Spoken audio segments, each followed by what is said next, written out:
sur la page Alex le pâtissier. Donc aujourd'hui nous allons faire une crème brûlée.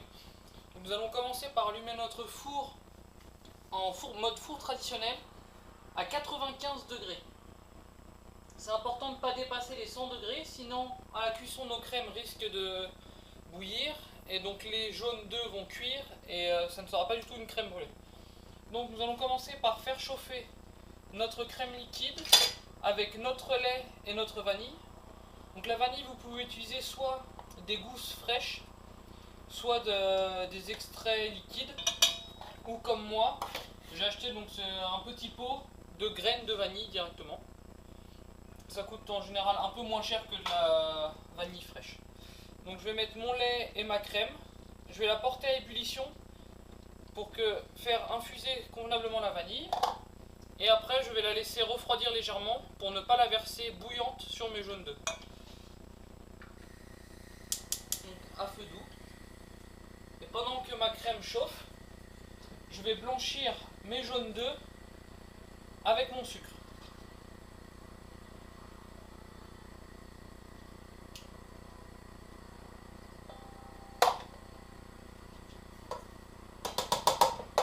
Prévoyez aussi une petite passoire assez fine pour filtrer notre appareil une fois qu'il sera prêt.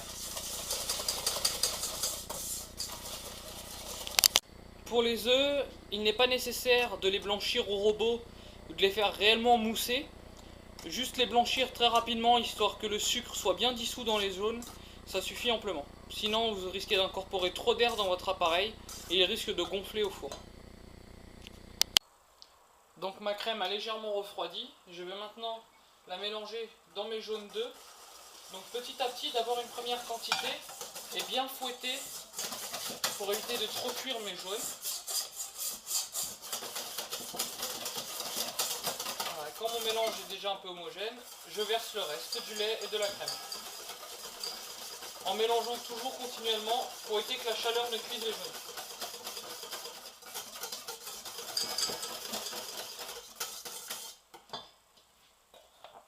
Bien corner le reste pour ne pas perdre de vanille.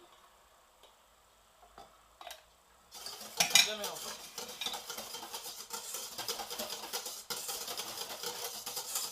Donc une fois que votre mélange est bien mélangé, nous allons le passer dans une petite passoire pour que notre mélange soit bien homogène et bien lisse.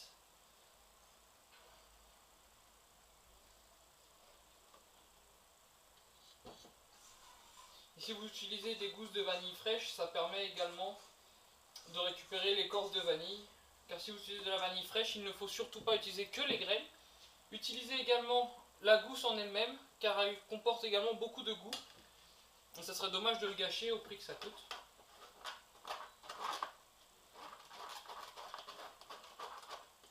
Voilà, donc je vais maintenant remplir mes petits ramequins. Essayez de les remplir tous de la même quantité de façon à ce que la cuisson soit uniforme. Donc mes petits ramequins sont remplis, je vais maintenant les enfourner donc à 90 ou 95 degrés dans un four en chaleur traditionnelle. Donc pendant environ 50 minutes à 1h30, tout dépend de l'épaisseur de vos crèmes, de votre four et également du type de ramequin que vous utilisez. Donc pour savoir si elles sont bien cuites, l'extérieur doit être légèrement ferme et le centre de votre crème doit être encore un petit peu tremblant. Si vous voyez que c'est trop tremblant, c'est qu'il faut les laisser encore un petit peu et surtout il faut éviter de trop les cuire, sinon elles seront trop fermes et au goût ça ne sera pas bon. Donc après environ 1h30 de cuisson, mes crèmes sont prêtes. Je vais simplement les laisser refroidir à température ambiante pendant environ un quart d'heure. Ensuite je vais les laisser au frigo, donc je vous conseille de les laisser au minimum 4 heures au frigo. Le mieux étant de le faire la veille pour le lendemain, comme ça vous êtes sûr qu'elles sont bien froides.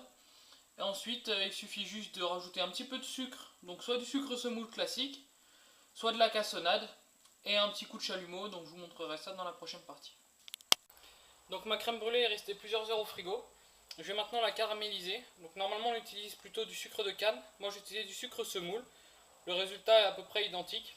Ensuite selon les goûts, vous allez mettre plus ou moins de sucre pour avoir un caramel plus ou moins épais. Moi je vais le faire plutôt fin, j'aime pas trop quand le caramel est très épais et que ça fait vraiment une grosse couche. Et le petit conseil c'est vraiment de le caraméliser au dernier moment avant de le servir.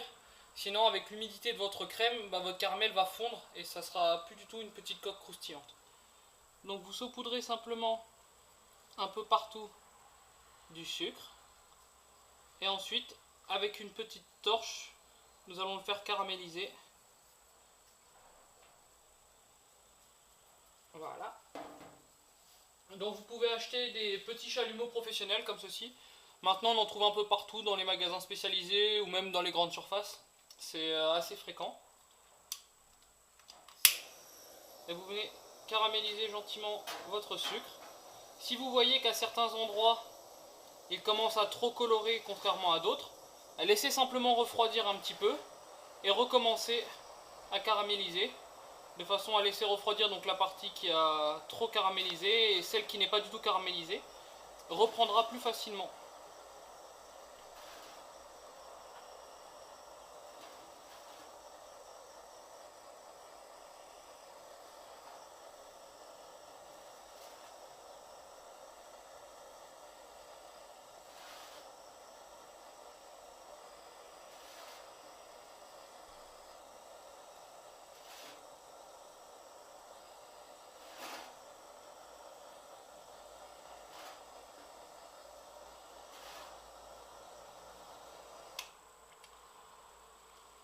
Et voilà, il ne vous reste plus qu'à déguster.